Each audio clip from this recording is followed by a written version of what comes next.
चैत्र नवरात्र के पावन पर्व का आज दूसरा दिन है। नवरात्र के इस दिन मां दुर्गा के दूसरे स्वरूप मां ब्रह्मचारिणी की पूजा की जाती है। हिंदू धर्म में मां ब्रह्मचारिणी को तप और साधना की देवी माना जाता है। ब्रह्मचारिणी शब्द का अर्थ है तप का पालन करने वाली या कठोर साधना में लीन रहने वाली। धार्मिक मान्यताओं के अनुसार मां ब्रह्मचारिणी की आराधना करने से व्यक्ति के जीवन में संयम, धैर्य, त्याग और तपस्या जैसे गुणों का विकास होता है।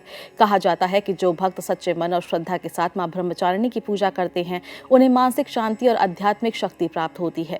देवी की कृपा से जीवन में सकारात्मकता आती है और कठिन परिस्थितियों का सामना करने की ताकत मिलती है। इसलिए नवरात्र के दूसरे दिन भक्त पूरे श्रद्धा भाव से मां ब्रह्मचारिणी की पूजा अर्चना करते हैं और उनका आशीर्वाद प्राप्त करने की कामना करते हैं। धार्मिक ग्रंथों के अनुसार मां ब्रह्मचारिणी का स्वरूप अत्यंत शांत और तपस्वी है। उनके दाहिने हाथ में जपमाला और बाएं हाथ में कमंडल होता है। उनका ये रूप साधना और तपस्या का प्रतीक माना जाता है। मां का ये स्वरूप हमें जीवन में धैर्य और आत्म संयम बनाए रखने की प्रेरणा देता है।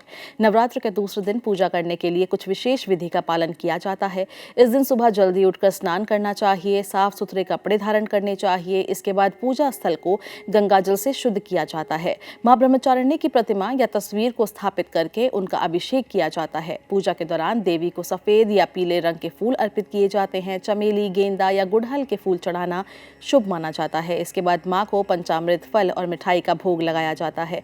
पूजा के दौरान देवी का ध्यान करते हुए उनके मंत्रों का जाप किया जाता है और मां ब्रह्मचारिणी की कथा का पाठ भी किया जाता है। अंत में दीपक और कपूर से आरती की जाती है।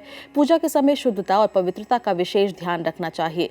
नवरात्र के इन दिनों में तामसिक भोजन से दूरी रहने की सलाह दी जाती है और साथ ही किसी भी महिला का अपमान करने से बचना चाहिए और अधिक से अधिक समय भक्ति और पूजा में लगाना चाहिए। कई श्रद्धालु इन दिनों जागरण भी करते हैं और पूरी रात मां के भजन कीर्तन करते हैं। मां ब्रह्मचारिणी को मीठा भोग बहुत प्रिय माना जाता है। खासकर मिश्री का भोग चढ़ाना अत्यंत शुभ माना जाता है। पूजा के दौरान देवी को मिश्री और पंचामृत अर्पित किया जाता है। इसके बाद इसे प्रसाद के रूप में परिवार और अन्य लोगों में बांटा जाता है। मान्यता है कि ऐसा करने से घर में सुख समृद्धि आती है, परिवार के सदस्यों के बीच प्रेम और सौहार्द बढ़ता है। पूजा के लिए कुछ आवश्यक सामग्रियों का होना भी जरूरी है। इनमें फूल, अक्षत यानी चावल, रोली, कुमकुम, घी, दीपक, धूप, कपूर, फल, मिठाई, पंचामृत, गंगाजल और इत्र जैसी चीजें शामिल होती है। इन सभी सामग्रियों के साथ विधिपूर्वक पूजा करने से मां ब्रह्मचारिणी प्रसन्न होती है और अपने भक्तों पर कृपा बरसाती है।